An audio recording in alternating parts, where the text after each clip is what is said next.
छैला gangrape मामले पे जब से फैसला आया है सुप्रीम कोर्ट का, तमाम लोग दुखी हैं। पेरेंट्स के अलावा जो एक्टिविस्ट थे, जो इस पूरे मामले पर काफ़ी लंबे समय से जुड़े थे, उनमें से एक हैं योगिता बहला जी, जो काफ़ी लंबे समय से इस केस से जुड़ी थी, पेरेंट्स के साथ हेयरिंग पर जाती थी। वो भी इस पूरे मामले को लेकर काफ़ी निराश है। योगिता जी, अब ये फैसला आया है, फैसले के बाद अब क्या आप सोच रही हैं, या इसको लेकर किस तरह से अब रास्ता चुना जाएगा? देखिए, रास्ता तो अभी हमारी बैठक हुई है, लीगली जो भी गाइड किया जाएगा हम उसके हिसाब से चलेंगे। पर दुख की बात है कि ये फैसला आया, और ये एक ऐसा फैसला आया जिसने सबको आहत कर दिया। ये अपने आप में इतिहास में इतना बुरा फैसला हमने नहीं सुना होगा, जिसमें ऐसी बर्बरता, इतनी हैवानियत के बाद वो आरोपी ना कि सिर्फ कहते हैं कि फांसी से आजीवन कारावास में पलट हो गया, वो उनको बिल्कुल छोड़ दिया गया सड़कों पर। आप देखिए, वो आज बाहर हैं। आज वो आपकी और हमारी बेटी के लिए भी एक बहुत बड़ा खतरा हो सकता है। हो सकते नहीं है, वो समाज के लिए खतरा है। अगर आपको डाउट था कि आपको लोअर कोर्ट की इन्वेस्टिगेशन आपको मंजूर नहीं है, या आपको लग रहा है गलत हुआ है, तो आप उसको री इन्वेस्टिगेशन में डालिए, या उस पर चर्चा कीजिए, कोई टीम का गठन कीजिए, कोई सोल्यूशन दीजिए। आप उनको छोड़ दे रहे हैं, ये किस लिए छोड़ दे रहे हैं? और अगर आपको लोअर और हाई कोर्ट पे विश्वास नहीं है तो वहाँ पे ताले लगवा दीजिए।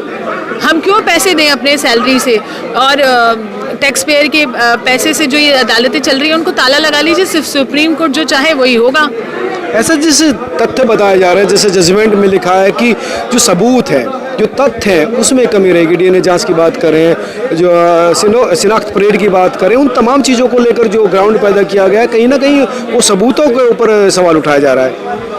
अगर सवाल उठाया जा रहा है, सवाल उठाना ठीक है, उनके पक्ष को भी उतनी बात रखनी ज़रूरी है, पर वो आधार आप 11 साल बाद डिस्कस कर रहे हो, आप 11 साल बाद ये बात कर रहे हो, तो क्यों आपको 7 साल लग गए इस बात को निकालने में? आपने जब लोअर कोर्ट ने, जब सुप्रीम हाई कोर्ट ने जब ये फांसी दे दी, तो आप 1 साल के अंदर अंदर सुन के आप दे देते ये वाला निर्णय, तो शायद हमारा टाइम बचता। आपने 11 साल की लंबी उम्मीद दिखा के, इतनी लंबी उम्मीद दिखा के आप तोड़ दे रहे हैं। आप री इन्वेस्टिगेशन में भेजिए अगर आपको कोई तथ्य समझ नहीं आ रहे हैं तो। किसी ने तो किया है उस बच्ची के साथ ऐसा। अपने आप तो नहीं मर गई वो, अपने आप तो उसके साथ रेप नहीं हो गया, दरिंदगी नहीं हुई, तो आखिर कौन है वो? तो कौन है? तो इन्हीं की व्यवस्था है ना। या तो ये जजमेंट में लिख देते कि ये आरोपी नहीं है, जो भी आरोपी है 1 महीने के अंदर या 1 साल के अंदर अंदर उनको, या जो भी टाइमलाइन के अंदर ढूंढा जाए। हालांकि सुप्रीम कोर्ट को किसी से क्या, वो तो क्योंकि कानून के हिसाब से देखते हैं, कानून और चलता है सबूतों से, जो फैक्ट रखे जाते हैं, तो कहीं ना कहीं ये ग्राउंड कहीं कमज़ोर था। क्योंकि आपसे ये सवाल इसलिए है क्योंकि आप एक्टिविस्ट हैं, लगातार कानून को जानती भी हैं, तो क्या लगता है कि वास्तव में कुछ कमी थी इस पूरे मामले पर? मामले में कमी नहीं है, हमारे इस इंफ्रास्ट्रक्चर की कमी है। अगर आपको लग रहा है इन्वेस्टिगेशन और पुलिस में कहीं चूक हुई है, तो पुलिस को ऐसे रिसोर्स क्यों नहीं दिए जा रहे? आपको अपनी पुलिस पे भरोसा नहीं है तो देश की पुलिस। End of the day suffer कौन कर रहा है? बेटियां। चाहे वो पुलिस की गलती हो, कोर्ट की गलती हो, वकील की गलती हो, किसी की भी गलती हो। अभी बताइए, अन्याय किसके साथ हुआ? किरण के साथ, इस परिवार के साथ भी हुआ, वही उसी बेटी के साथ और उसके परिवार के साथ। जो झेल रहे थे, जो पीड़ा सोच रहे थे, वो फिर से सकते। ये लोग तो टूट चुके हैं पूरा। आपने इनसे बात भी की है, इनमें बचा क्या है? तो आप बेटियों को फेल कर रहे हैं, चाहे आप किसी के नाम पे भी करो कि पुलिस से खुश नहीं। आप ही की पुलिस है, आप ही की सरकार है, आप ही की न्याय प्रणाली है, आप ही का सब कुछ है ना, तो आप सवाल के घेरे में हो। अब क्या करेंगे? अब क्या रास्ता? आप जो मीटिंग में है कि फिर से रीओपन करा जाए, रिव्यू पिटिशन डाली जाए?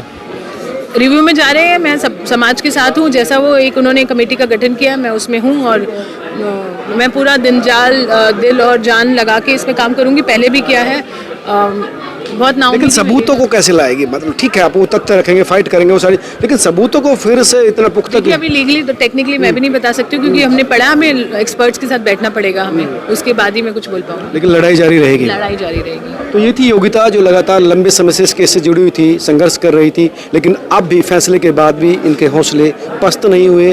इनका कहना था कि जब तक इस मार्ग के अंतिम दरवाजे तक पहुंच बचती है, तब तक वो कोशिश करेगी ताकि उस बच्ची को न्याय मिले।